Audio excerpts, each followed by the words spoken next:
avec vous donc Eclipse. On va créer bien sûr notre classe compteur par l'extension bien sûr de la classe thread. On va implémenter la méthode run. C'est bon, donc je vais partager maintenant avec vous Eclipse. C'est bon. Ok, donc on va créer donc un nouveau projet dans lequel l'exercice 1, 5, TP5, c'est bon. Donc on va créer donc une classe compteur, c'est bon. Donc ici, par exemple.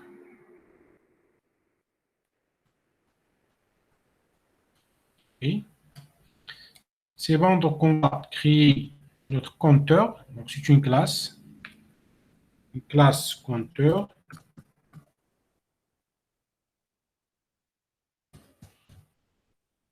C'est bon.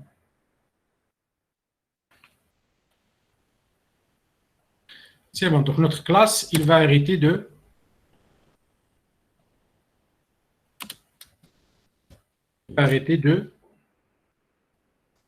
read. C'est bon. Et on va par exemple, donc ici, donc comment on va l'implémenter?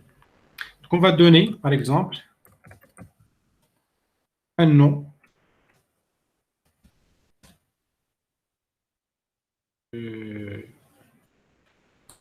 à notre thread et bien sûr le nombre maximum, donc protected. C'est bon, donc int max.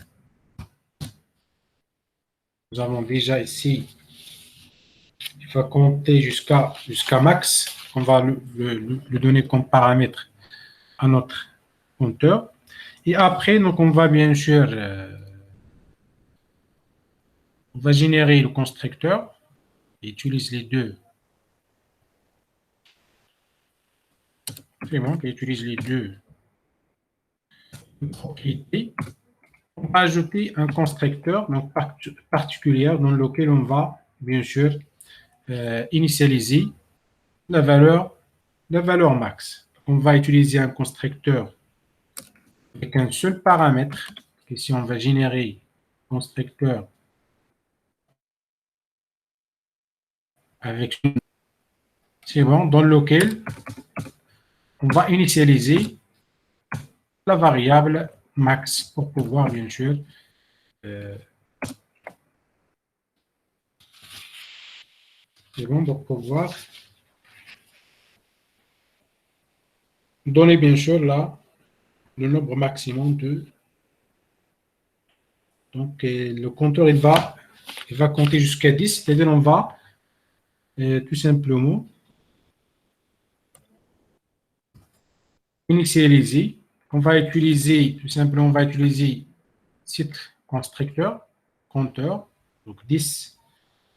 Ici on va passer le nom et après on va initialiser la valeur à 10 et on va initialiser max à 10.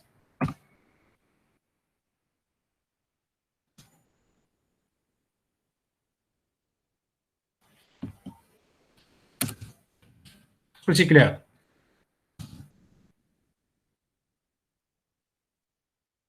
Tout simplement, donc, au cours de la création de notre compteur, de notre processus, on va lui donner un nom et on va bien sûr donc initialiser la variable max à 10, c'est-à-dire elle va compter de 0 jusqu'à 10. Est-ce que c'est clair?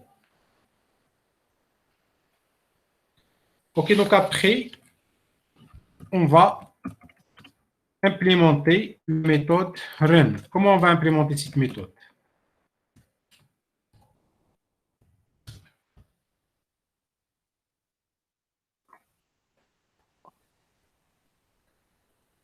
Si on fait un boucle qui compte de 1 jusqu'à n, c'est bon, donc for int est égal à 1 jusqu'à jusqu'à et 10. inférieur ou égal max. Nous avons déjà donné une valeur à max. Et plus plus. C'est bon, on va faire quoi?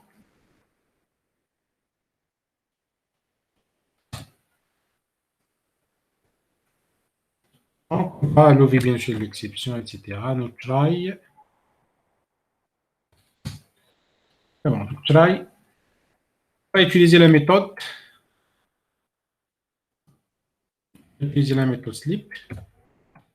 Après l'exercice, donc il fait des pauses. C'est bon, il fait des pauses après chaque. Quand un compteur affiche, donc il compte bien sûr de 1 à n. Donc le n, dans notre cas, c'est 10. Il marque une pause aléatoire entre chaque nombre de 0 à 5000 millisecondes. Donc ici, on va passer quelle valeur pour la méthode sleep?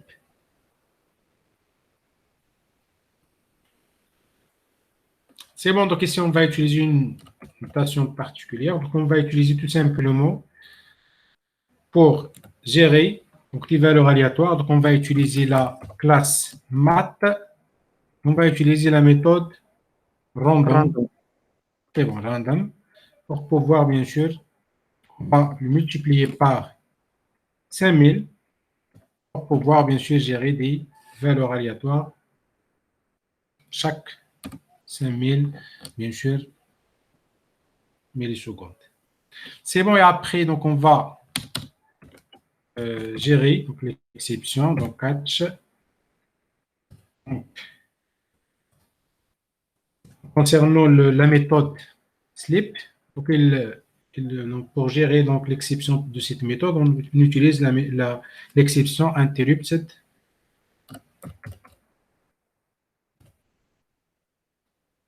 exception. Exception qu'on va le gérer. On va le gérer, c'est-à-dire c'est le code normal et après donc on va système out, on va afficher ici un message point print n. On va afficher bien sûr le nom, donc le processus. C'est bon, donc le nom, le processus, le nom de processus, plus un message, par exemple, a été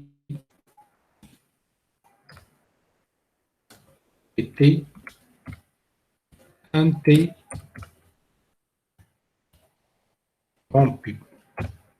C'est-à-dire, le processus a été interrompu.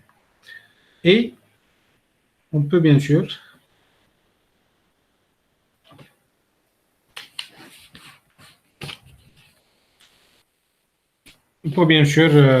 faire bien sûr compter jusqu'à max. C'est bon, donc ici, pour gérer cette exception. Et après, on peut afficher bien sûr le nom des système.out. Ça, c'est le comportement de notre. Ça, c'est tout simplement pour gérer bien sûr l'exception de blocage de notre processus. Et après, donc, on va afficher. Donc, il va afficher println. Donc, il va compter le nom, c'est-à-dire le nom de notre processus. Il va compter jusqu'à 10.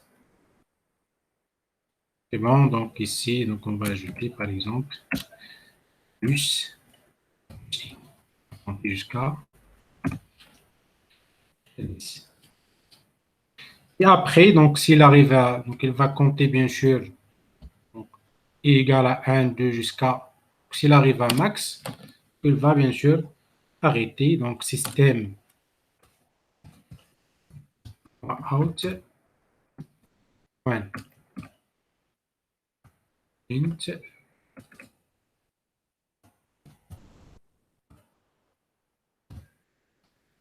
C'est bon, donc ici, donc on va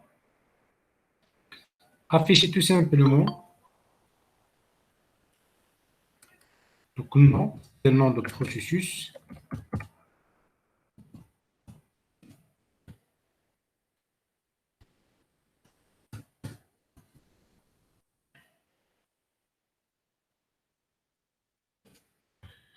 Fini. Je peux compter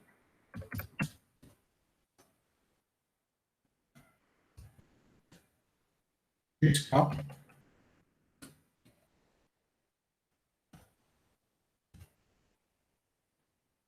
et donc jusqu'à AS,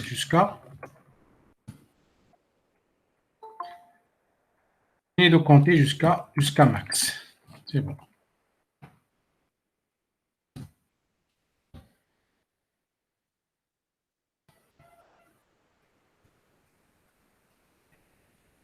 C'est bon. Donc on va compter donc 1, 2 jusqu'à max, jusqu'à arriver à max. Donc à chaque fois donc, je vais faire bien sûr donc il fait une pause. Donc, une pause, on va utiliser cette méthode. On va gérer bien sûr l'exception de cette méthode avec bien sûr l'exception interrupt. Cette exception a été interrompue, c'est-à-dire il est en pause. Ok, après donc bien sûr il va compter jusqu'à max. Est-ce que c'est clair?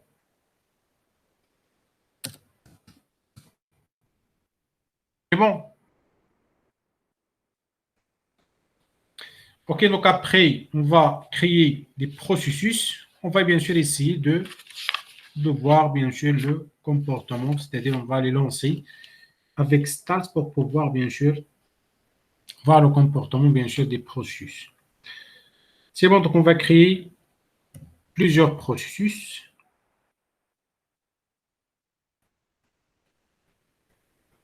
C'est bon, donc pour créer plusieurs processus, donc on va tout simplement créer un tableau de processus. Bon.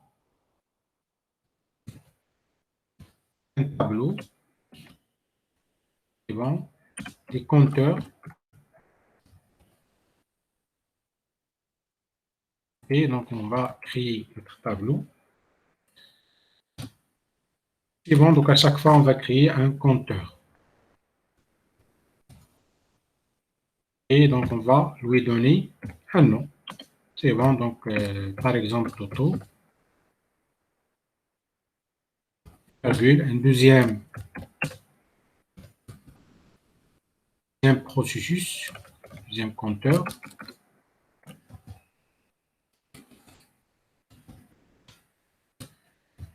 Et on va lui donner un nom, par exemple ici. C'est bon. Troisième processus, par exemple.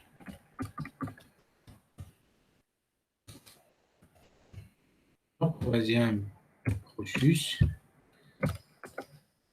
Data, par exemple. Bon.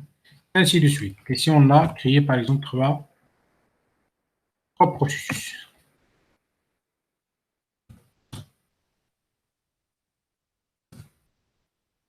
C'est bon, et maintenant, on va lancer, bien sûr, les processus pour les lancer. Donc, for int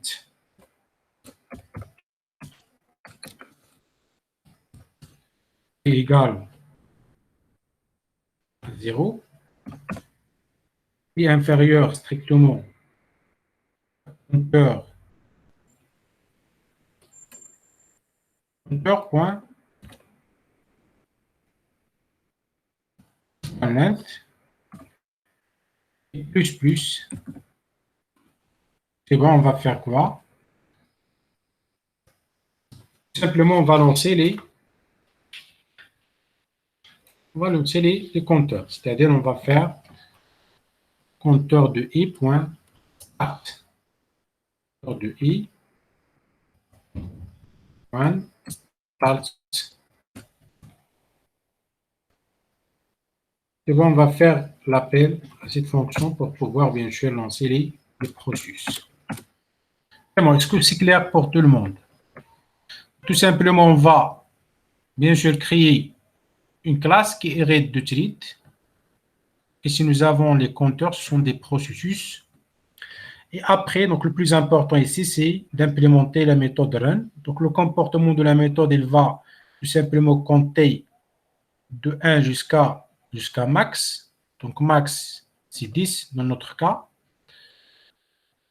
OK, et bien sûr, à chaque fois, il fait une pause de 5000 millisecondes. Donc on va bien sûr utiliser la méthode sleep. Et pour la méthode sleep, on va gérer cette exception pour pouvoir bien sûr l'utiliser. Donc Vous voyez ici donc le comportement de la méthode LMI entre dans le bloc try et le catch, c'est-à-dire pour gérer l'exception. Et après, bien sûr, ici, le comportement, bien sûr, de notre processus qui va compter, bien sûr, jusqu'à 10. Et pour lancer, d'après le cours que nous avons vu, pour lancer le processus, il faut utiliser, bien sûr, la méthode start. Donc ici, la méthode start, il nous permet, bien sûr, de lancer le processus et en même temps, bien sûr, permet de faire l'appel à la méthode RAM pour pouvoir, bien sûr, voir le comportement du processus. Est-ce que c'est clair?